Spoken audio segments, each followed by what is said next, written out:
Good morning, good morning, good morning. Welcome everyone. If you have never been here, welcome to the channel, Caring Connections with Faith. If you have been here before, welcome back. I'm so glad we get to spend a few minutes of our day together. And what are we doing here, you might ask? Let me just quickly explain. The channel is Caring Connections with Faith.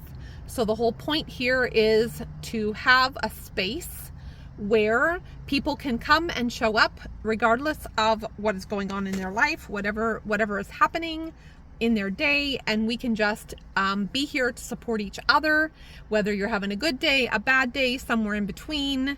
So that's the whole point of the channel. And I gotta be honest, today has not been a good day so far. We're at almost 10 o'clock in the morning, and normally on Tuesdays I would do a live stream at 11.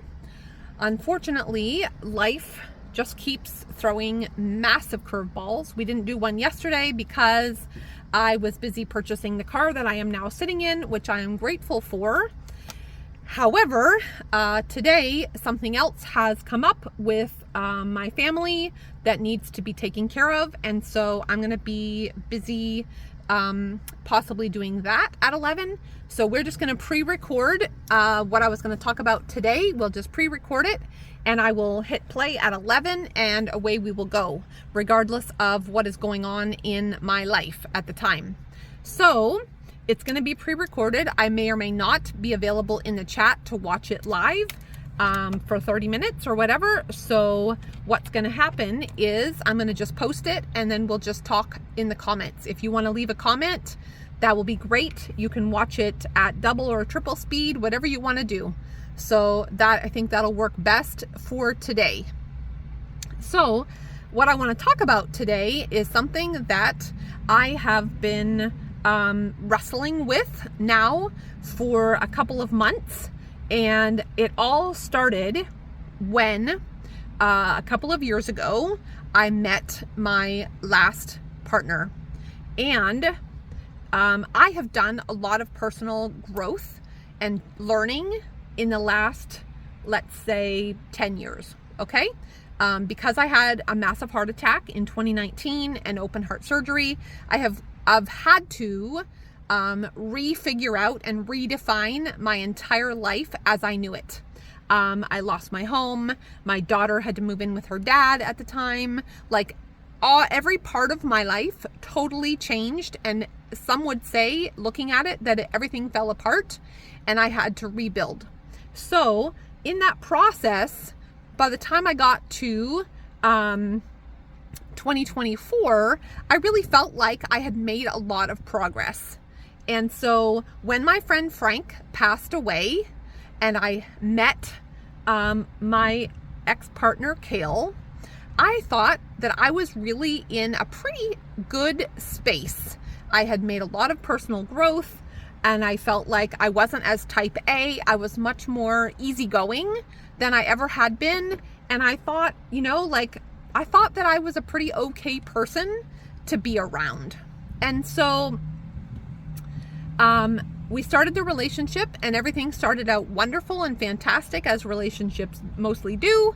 And then over time, little things started creeping up, like Kale didn't appreciate something that I was interested in. And so I kind of squashed that part of me because he had very strong feelings about that, and kind of poo-pooed that thing that I was really interested in. And so instead of being authentic and true to myself and saying, you know what, it's great that you have those feelings, I would appreciate it if you could appreciate my love of this thing. Okay?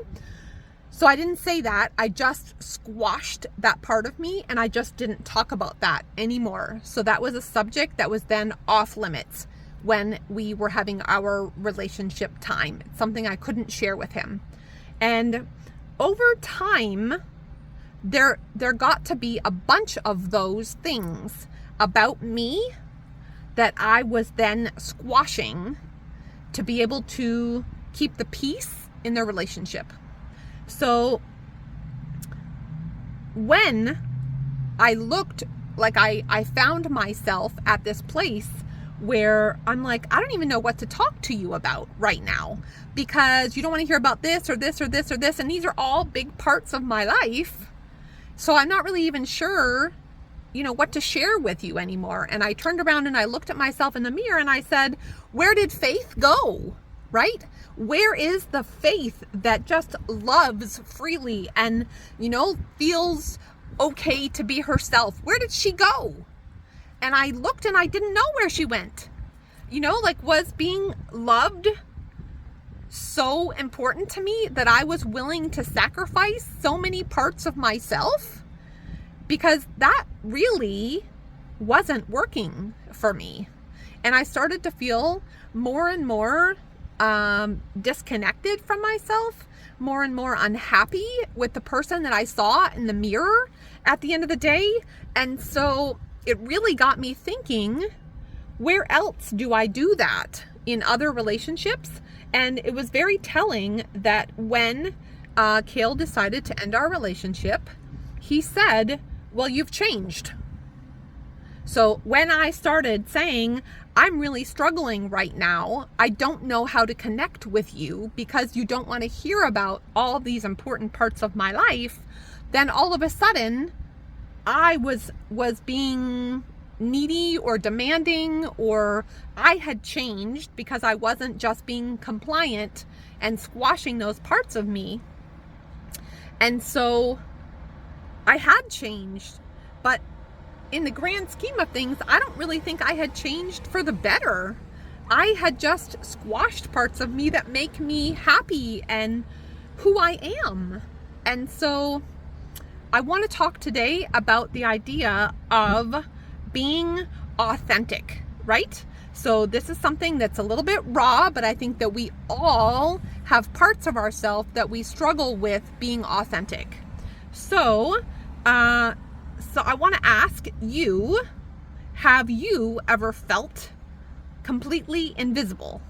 Like people literally can't see you, right? Someone cuts you off in traffic and you're right there.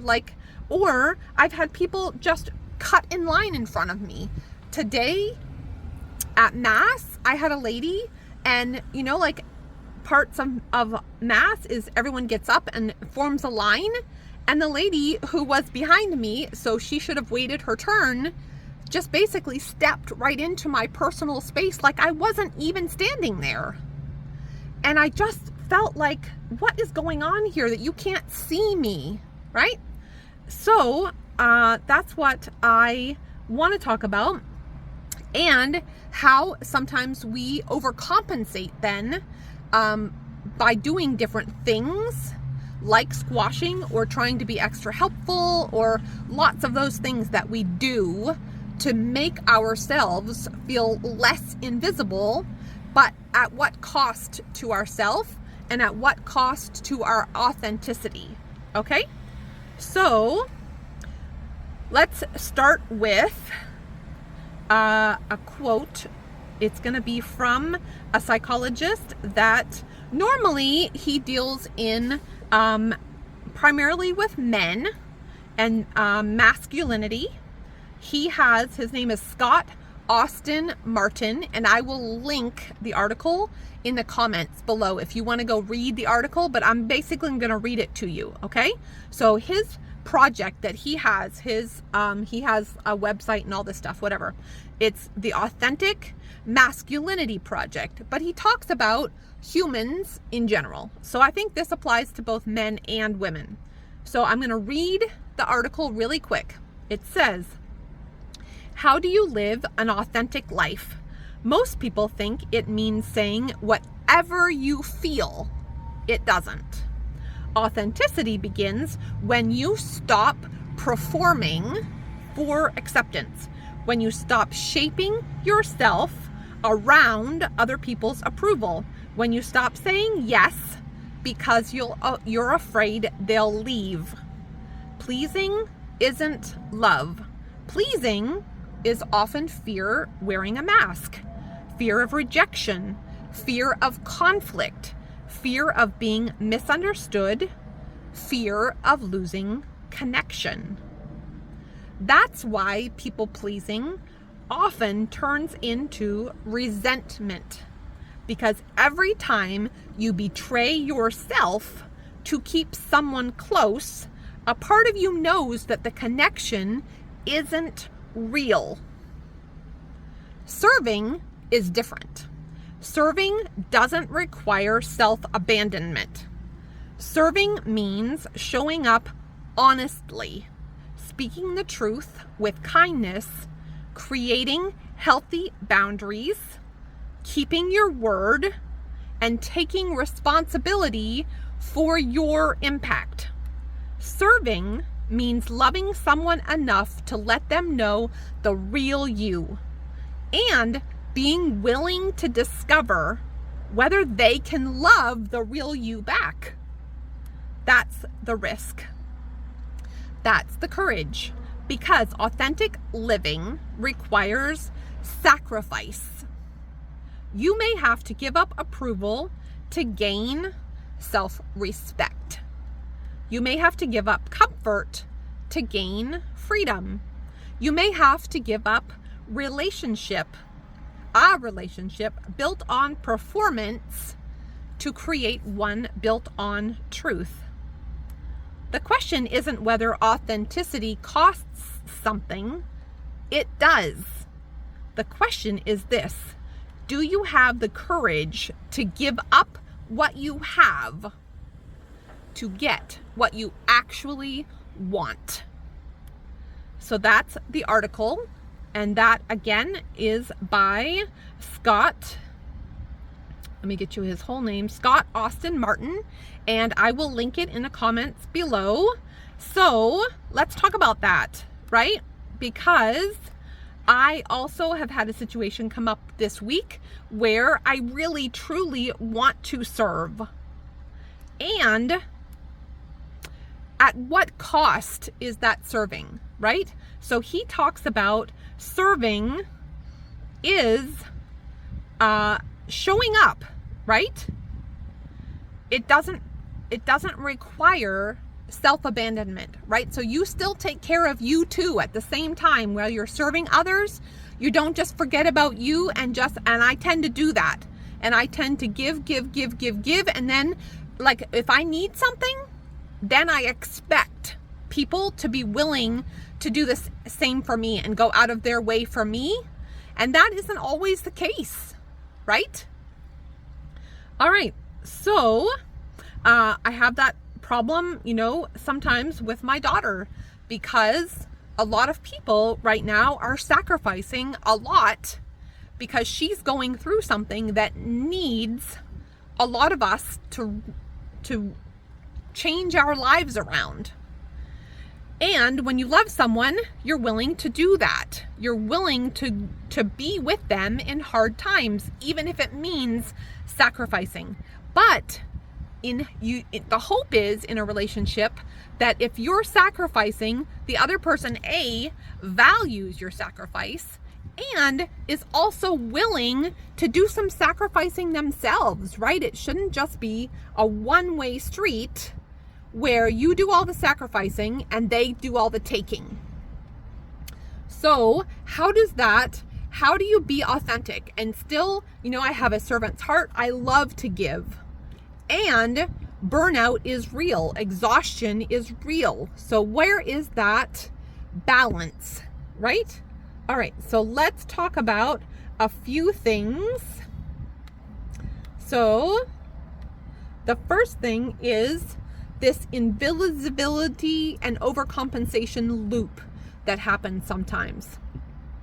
So sometimes when we're overlooked or those things that we do are not reciprocated, it somehow inside a little belief starts to form that maybe I'm not worth being seen, right? Or that maybe I'm not worth the real estate that I take up, right? So yeah. So when we start to have this niggling little fear in the back of our mind that maybe we aren't valuable, or maybe, like people just can't see us for some reason, it starts to eat away at us, right? And so one way that we can overcompensate for this niggling in the back of our mind is to go into helper mode and just try to be visible to people, because we're always the one that they call when they need help, or if they're having a bad day, we're the ones that are available, right? And we do that at a great cost to ourselves. If you can do that and be genuinely helpful while maintaining your authenticity, then that is fantastic. But oftentimes we are helping in order to compensate for that niggling in the back of our mind, that's the only way that we're going to be seen and heard and loved. So we also want to talk about when we are authentic. Oftentimes, if we be our true self, we're often afraid that people aren't going to like who that person is, right? Many times we don't even like who that person is sometimes. That's a real thing.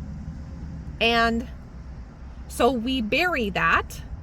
But like in the case of my previous relationship, I really loved myself. I really had come to a place where I was really proud of myself, and I was really happy with the progress that I had made. And so I found myself slipping back into old habits that were shaped during my childhood of, like not being able and free to share my opinion without fear of rejection or conflict. So that's a really real fear that a lot of people live with, that if you are open and honest and authentic and you share a part of yourself, that part very easily could be rejected by others. And then it's hard to realize that that person, for whatever reason, isn't able to hold the same value that you do to whatever it is you shared with them. But that doesn't mean that what you shared with them has no value. The problem isn't with you, the problem is with them, right? But it's really hard for people to remember that in the moment. And instead, we, especially empaths, tend to absorb a lot of that ourselves. And we just keep then thinking that something is wrong with us, or squashing that part of ourselves. And we don't hold our boundary and say, this is something that's really important to me, because we're afraid of their reaction or them pulling away from us, right? So what we want to focus on in this point here is the idea of keeping our peace. So the cost of keeping the peace, you're not just, when you squash parts of yourself, you're not just keeping the peace.